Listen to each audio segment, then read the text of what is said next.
There is Moses Itauma with his return confirmed on the undercard of Alexander Usyk versus Danny Dubois, the rematch. And let me counterpunch. We don't know who that's going to be. We just know he's going to fight next. So we see more of the Itauma takeover. And I think that Moses is a guy that's looking for that next challenge, that's prepping himself. I just, think that maybe he's getting pushed or pressured or whatever. Maybe he's ready. Who knows? We'll see. However, I'll tell you this much.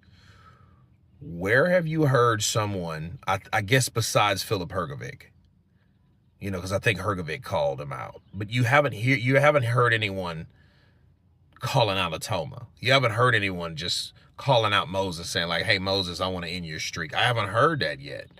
And I think seeing is believing with these fighters, because when they see a fighter put somebody on their ass, like they just saw him do, people get apprehensive to want to fight with that guy. They want to, they don't want to, they're not too eager to get in there and fight a young lion like Itauma, and I'll say that's a good thing, because, you ask yourself, well, what happened to all the guys that wanted to stop this guy's, winning streak, stop this guy's momentum by giving him his first L, challenge this guy, this new kid on the block. Because normally when you got fighters that are in the mix, that are hungry, that want to show that they're still around, they would be the first one to be chomping at the bit to want to fight someone like Moses Itauma, and you just don't see it. There's no market for that. And I think that's very, very interesting.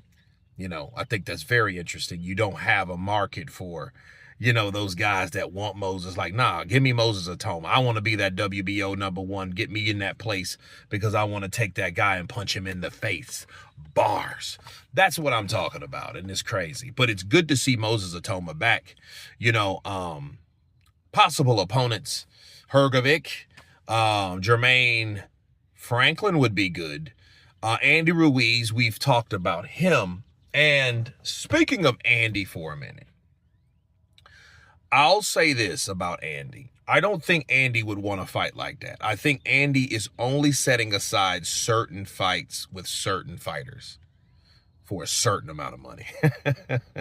I don't think Andy wants a type of fight like that. I think Andy is selectively picking fights. That's why I think he's been so inactive, because when it comes to fighting guys, he wants to make sure that he can beat those guys. I mean, the last two people he's fought since AJ have been hand-picked opponents for certain reasons. Chris Arreola in 2021, and then Luis Ortiz in 2023.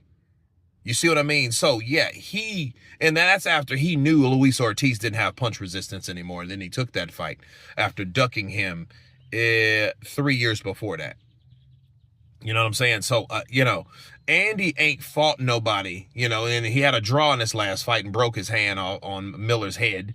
That wasn't really good for him. So that took him out of the game normally right now. But I just don't see Andy Ruiz fighting that fight. Even if that fight was to be made or they offered him that fight, I don't think Andy would take it. You see what I mean? I would be surprised. I want to be wrong, but I don't think he will. Just Andy being Andy, based on what Andy's done, I don't think he'll fight someone young, fast, and hungry and fresh like Moses Itauma.